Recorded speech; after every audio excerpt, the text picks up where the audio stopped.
Good evening. This is Prabhakar Rao from Ranchi. My coordinator, Dr. Vinay Kumar from JNTU Kakinada. We will be talking on speech de-reverberation. What is reverberation? Then what is de-reverberation? What's the importance of the models on speech de-reverberation? So this is what I'll be introducing. Later Dr. Vinay will take it up. Looking at this, okay, it's not working.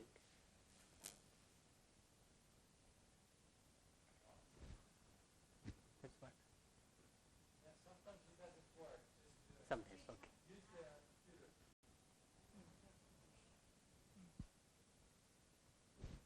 Thank you. Looking at this image, you might be understanding what it is.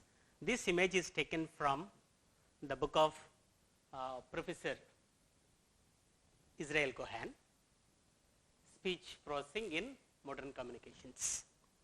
So here we see the word reverberation, and this is caused by different factors like the sound waves reflected from room and other objects in the room. So when speech is recognized or recorded, when there is reverberation, the clarity, the quality, the accuracy in the speech signal will be lost. Hence, we need to see for the method which will nullify the factor of reverberation. That's where the importance of speech de-reverberation is. So, in his book, reference 3, Professor Cohen says that there is much research in speech denoising, but there is limited research in speech de-reverberation. And we need to find out the models which will nullify the problem of reverberation. So, our problem statement, of course, it is not written here, can be stated as reverberation, background noise can degrade the speech quality, intelligibility, clarity, accuracy.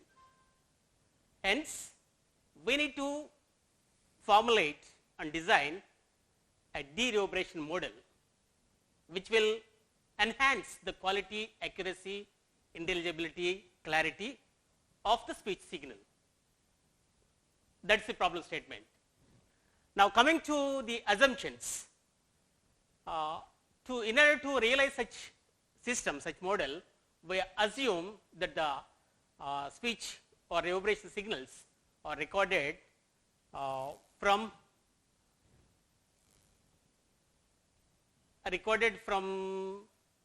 the signal that is there in the room or that is reflected from the objects. We need to model it, of course. That is the first assumption. That means, in a diversified acoustic system, we record the reverberation noisy signals.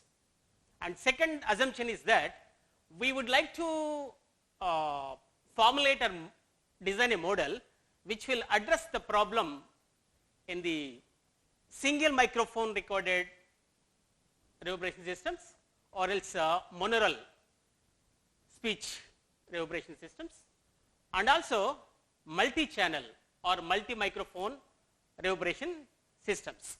So, that is the second assumption we would like to make. And third assumption is we would like to make a robust model which will adopt adaptive techniques or filters which will address the problem of reverberation. Hence, we would like to make an optimal de-reverberation model to address this problem. There are, of course, much research gaps. We have gone through only one paper, but if you go through other papers in general, there are much research gaps. As initially I told, there is much research available in speech denoising, but not on speech de-reverberation. So hence this problem is very demanding. So we need to concentrate on this. We need to think about other complexities or other gaps in the research, like the system complexity, efficiency, all those parameters, and to make our system adaptable to other existing systems. So all these things. Mr. Vinay, Dr. Vinay is not going to present whatever is there in the reference paper 1, but he is going to give a versional model. A versional model. Of course, we didn't realize it, but a mathematical formulation and everything else he will be presenting. Thank you. Thank you, Prabhakar. So this is a noisy observation of the. This is a noisy observation of, that we have. Okay, we let S of t is a clean speech, and H of t is a room impulse response, and N of t is the ambient noise. So this is the observation that we have. So in such case, that observation model, the noisy observation can be written as this, and the corresponding filter parameter matrix is H here, which gives the estimate of the desired signal at a particular sensor, that is sensor 1. So these are the challenges that we observed after going through the literature. So here the one thing that I got in my mind is, can we add these two, that is one is R of t, that is the reflections from the different parts of the room, and the ambient noise. Is it possible to add these two, because they are different? This is the reflections and this is the ambient noise. I have a doubt, can we add these two? So that may be considered as one challenge. Another is how can we obtain the optimal filter coefficients in the case of single microphone, and similarly in the case of multiple sensors or multiple microphones. And after going through these 7 days classes of professor, we say that these may be the possible solutions for the single channel signal enhancement case and the multi-channel signal enhancement case. So here the model can be that can be implemented with STFT by taking the biorthogonal windows, and another possibility is the joint diagonalization or the generalized eigen decomposition. So these are the references that we gone through to make this presentation.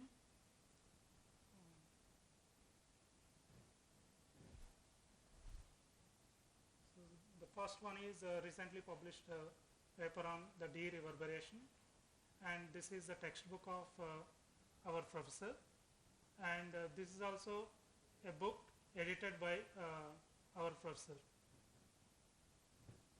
We have gone through actually this paper is not accessible, just we have gone through the abstract and first page of that paper, which is available, and the remaining part of this paper is not available. We could not able to go through the entire paper of this. So thank you very much. Comments, please.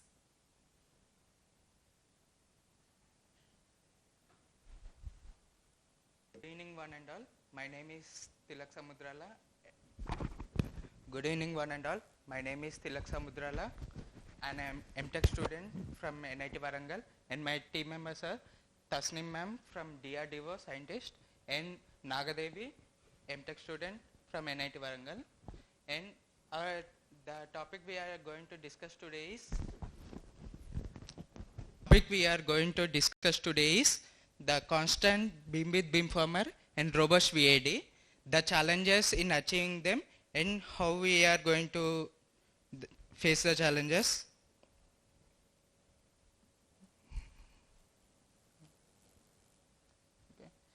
The problem statement is how to achieve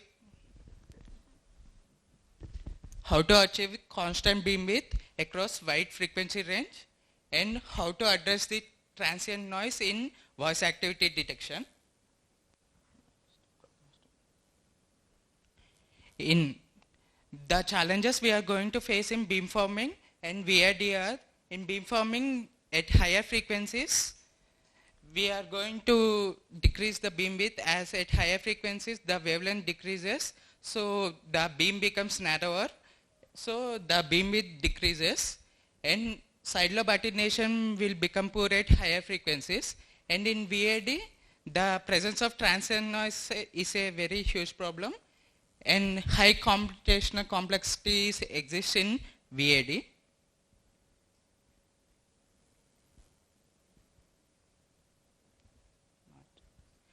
And to overcome those challenges, we are going to use FAR filters in beamforming. By using FAR filters, we can get constant beam width as using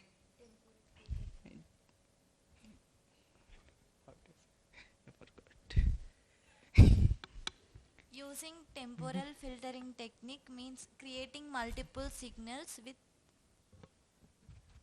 switch.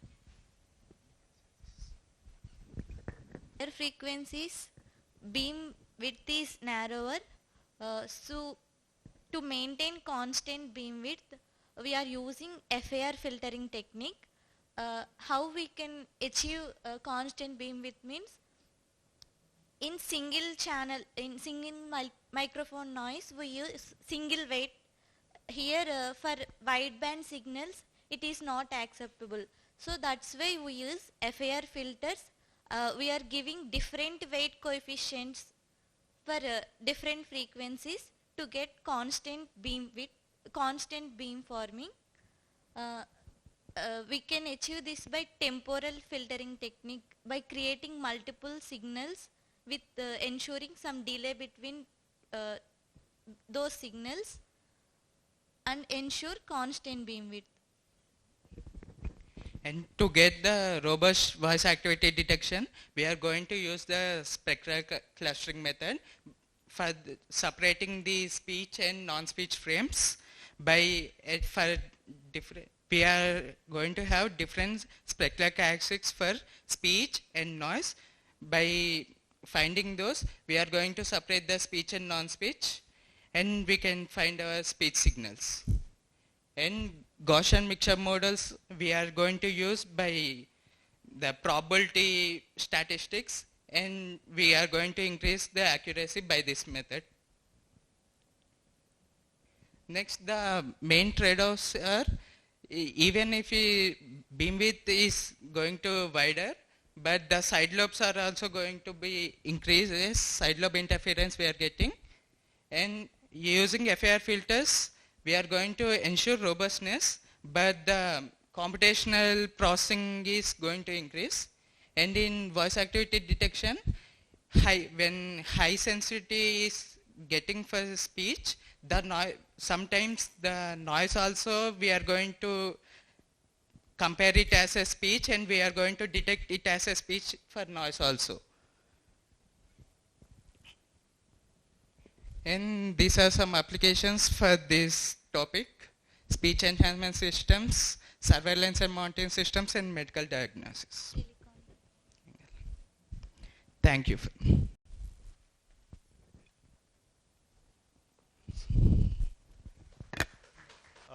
This presentation is about the application of array signal processing in underwater acoustic imaging, that is for sonar applications, and some of the challenges.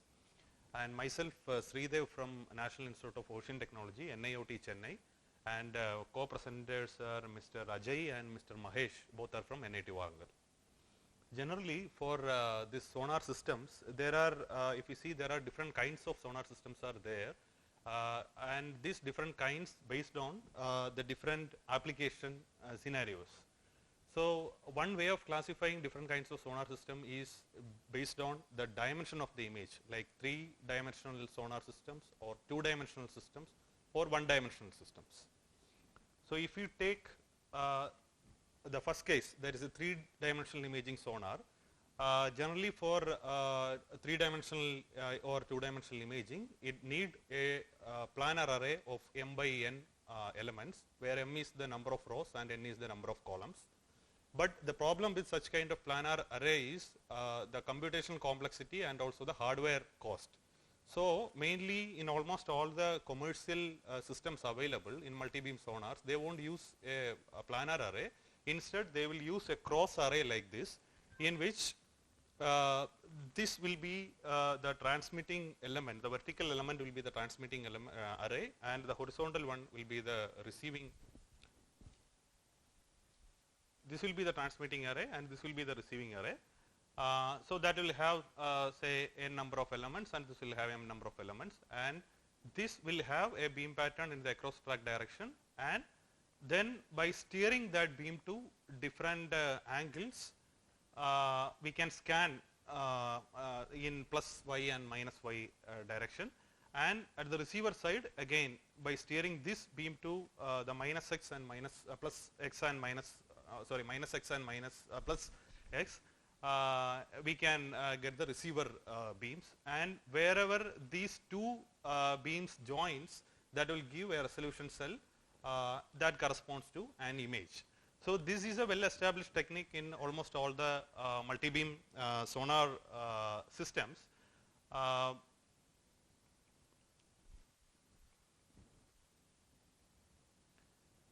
Where this one, that phase will be giving different phase shifts to each element. That depends on the number of elements and the inter-element spacing and what is the frequency we need.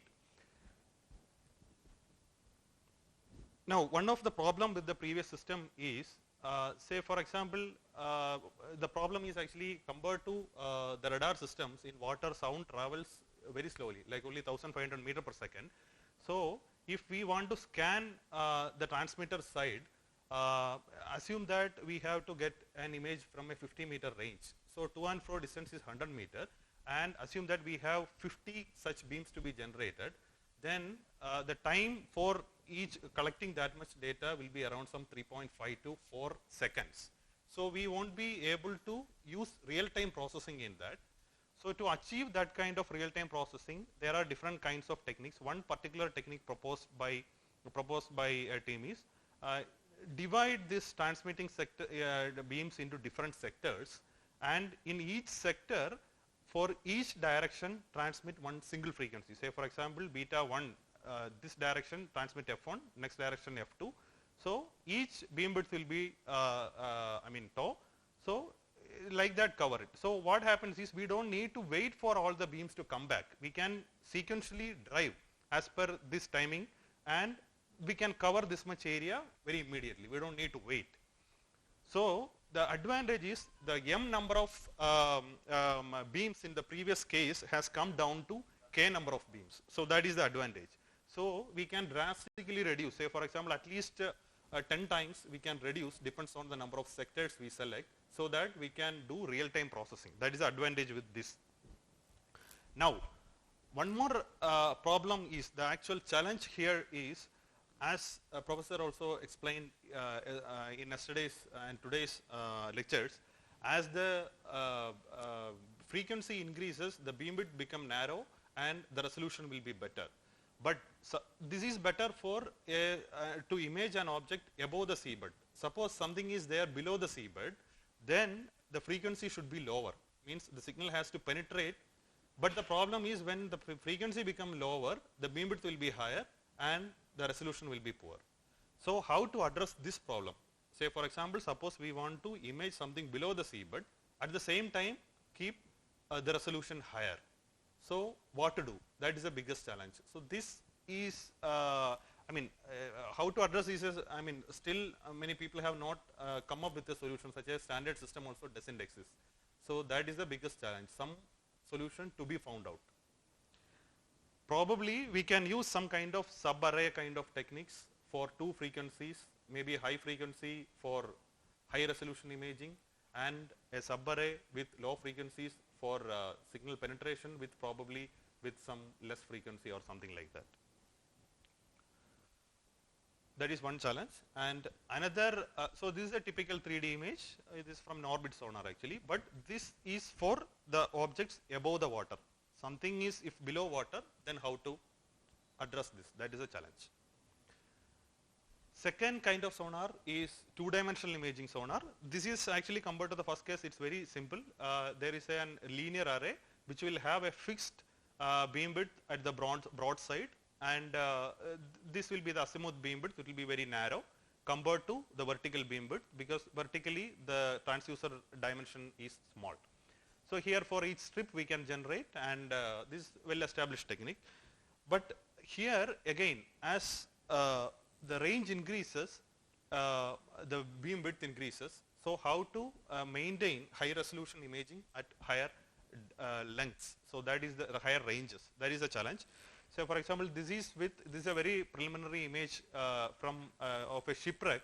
Here you can see the curvature. This shows the shipwreck.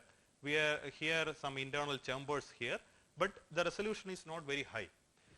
There are methods to increase this, that is called synthetic aperture processing. There what people have done is they have extended this array virtually, like physically only this array will be there, but by movement of this we can make a virtual array of higher length.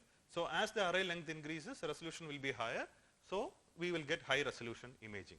But there the challenge is how to make the array virtual to maintain that, to ensure that it represents a larger physical array. That is the challenge. Probably people have addressed like AUVs, but still how to make it stable. This is a one-dimensional imaging sonar. Here there is, the sonar will be looking down, and here due to the low frequency, signal will penetrate and go below the seabed. This is the seabed, this is the water column, and this is below the seabed. So why we are getting the penetration here is due to the low frequency. Now coming back to the actual challenge, the first problem, how to combine this low frequency with the first problem, that is that three-dimensional imaging sonar, so that we will get vertical profile, signal will penetrate, at the same time we will get a 2D or 3D image. So that is the challenge to be addressed. Thank you.